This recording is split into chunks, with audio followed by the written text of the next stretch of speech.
नमस्कार दोस्तों, जय श्री महाकाल। मैं आपका दोस्त कमल कुमार अग्रवाल। देखिए, एक बार फिर मैं आपके सामने हाजिर हुआ हूँ एक जन्म पत्रिका के साथ में, और हम और आप मिलके जन्म पत्रिका का विश्लेषण करने वाले हैं।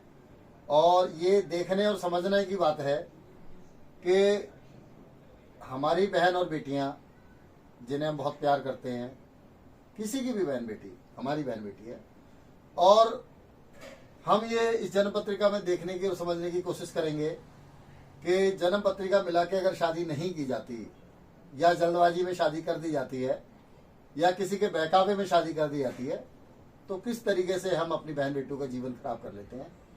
और मेरे जितने भी जातक जातिका भाई बहन बंधु, जो लोग ज्योतिष में विश्वास रखते हैं और जो लोग सीखना चाहते हैं, वो कागज पेन लें।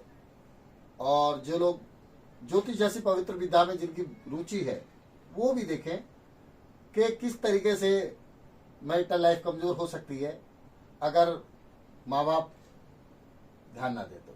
ठीक है, चलिए विश्लेषण चालू करते हैं और इसके पंचांग के ऊपर चलते हैं। नाम है बेटी का अनुराधा, और 11 नवंबर 1977 का इनका जन्म है। सुबह के 8 बजे का जन्म है दोस्तों। तुला राशि, विशाखा नक्षत्र, कृष्ण पक्ष की अमावस्या के दिन जन्म है और शुक्रवार का दिन था।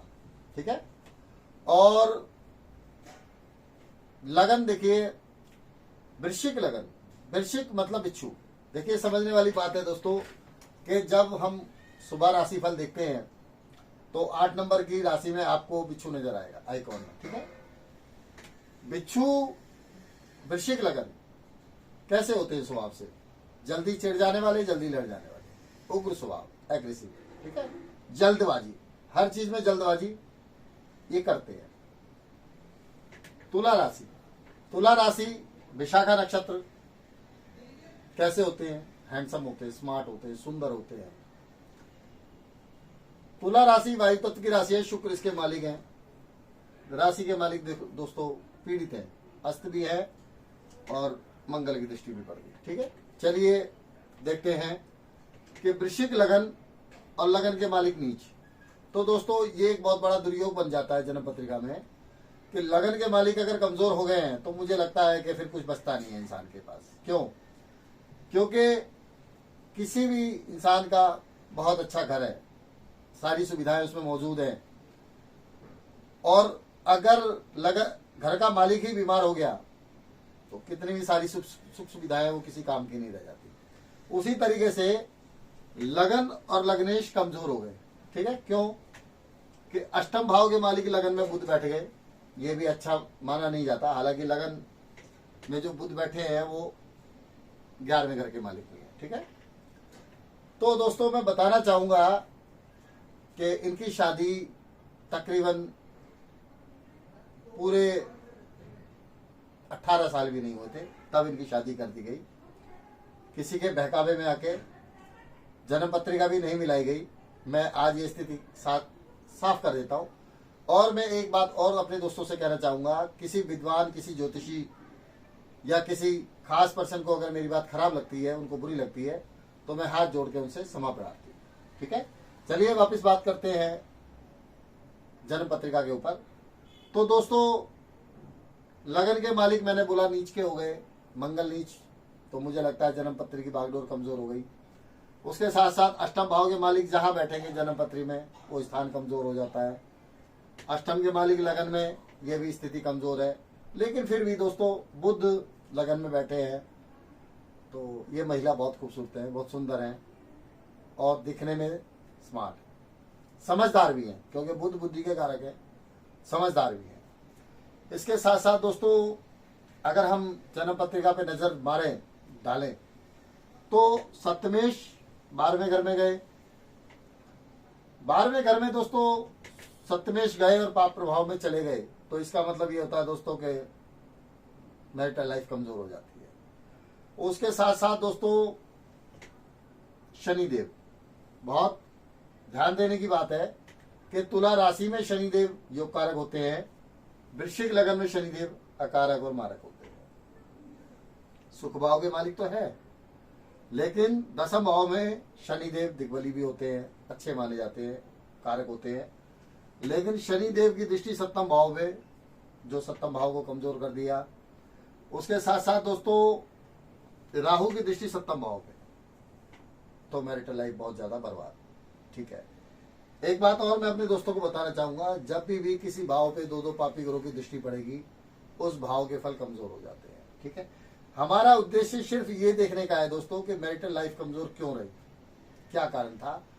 और मैं अपने दोस्तों को बताना चाहूंगा कि इनके मिस्टर स्पाउस जो कि आज के टाइम में तलाक हो चुका है, और इतने गंदे और लीचड़ किस्म के आदमी थे वो कि मैं उनको पर्सनली जानता हूं, कि मुझे ऐसा लगता है कि उनसे ज्यादा गंदा और गिरा हुआ आदमी इस दुनिया में आपको नहीं मिलेगा। अगर हम उनकी बात करें तो उसके बारे में भी बताएंगे। तो दोस्तों शनिदेव की दृष्टि सप्तम भाव पे, राहु की दृष्टि सप्तम भाव पे, सप्तमेश का 12वें घर में जाना मैरिटल लाइफ को खराब कर दिया। उसके साथ साथ दोस्तों 7 साल कोर्ट केस चला, तलाक का केस चला, उसके साथ साथ खर्चे का केस चला, मारपीट का केस चला, जिसको हम बोलते हैं दहेज का केस भी रहा इनके ऊपर, इन्होंने उनके ऊपर किया। सफलता अंत में मिली क्योंकि महिला की कहीं से कोई गलती नहीं थी। मैं इस बात की पैरवी करता हूं क्योंकि मैं इनको पर्सनली जानता हूं। ठीक है, इसके साथ साथ वो आदमी जितने दिन केस चला, इन्होंने इनके घर पे गुंडे भेजे, बदमाश भेजे, परेशान करा इनको, हर तरह के एलिगेशन लगाए, बहुत ज्यादा गाली गलौच मारपीट भी कोर्ट केस चलने के बाद में करा। क्यों कि मैं बार बार कहता हूं कि जब सप्तमेश 12वें घर में चला गया और नीच के मंगल की दृष्टि पड़ गई तो नीचता तो दिखानी थी, तो उस आदमी ने नीचता दिखाई। अब ऐसे में इनकी मदद किसने की, चलो उस आदमी के बारे में भी बात करते हैं।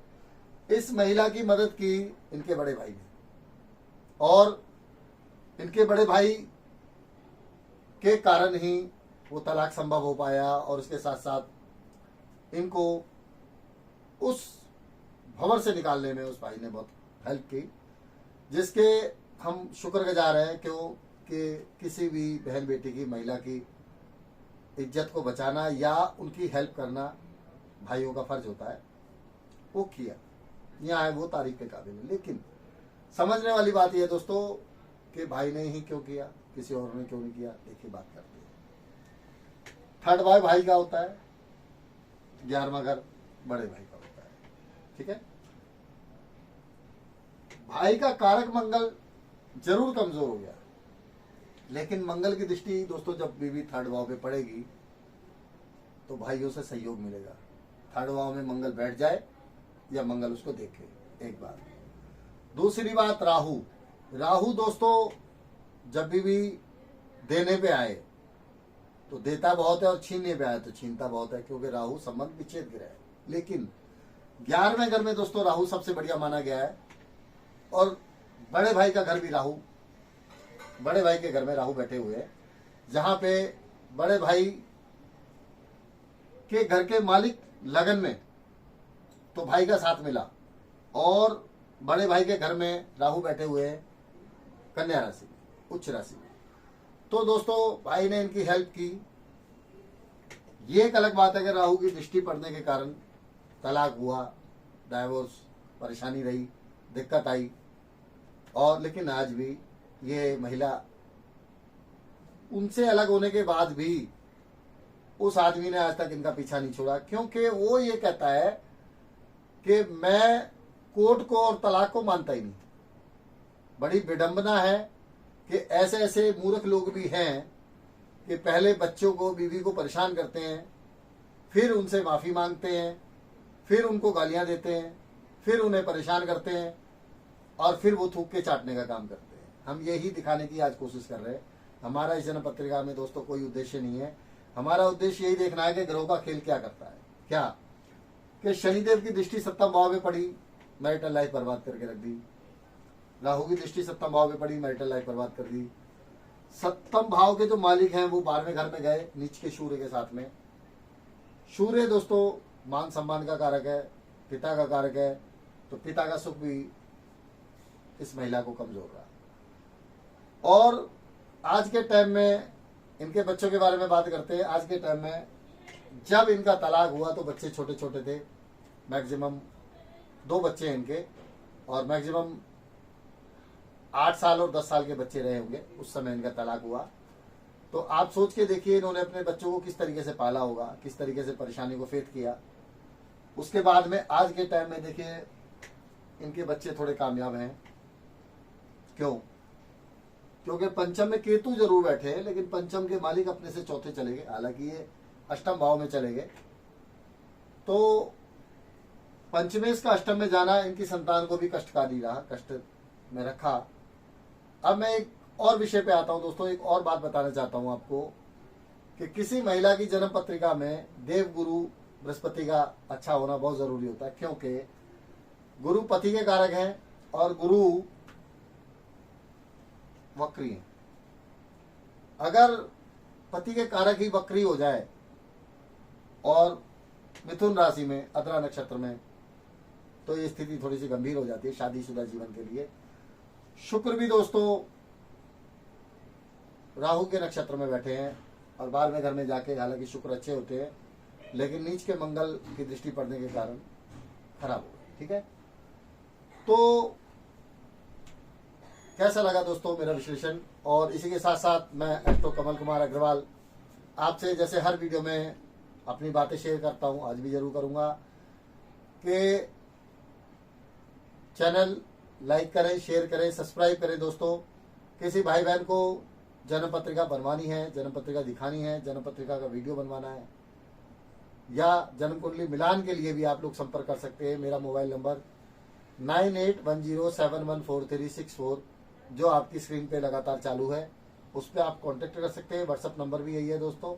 फीस की जानकारी दोस्तों आपको व्हाट्सअप के और फोन के जरिए दे दी जाएगी। और इसी के साथ साथ मैं अपने दोस्तों से इजाजत चाहता हूँ। जय श्री महाकाल दोस्तों, नमस्कार।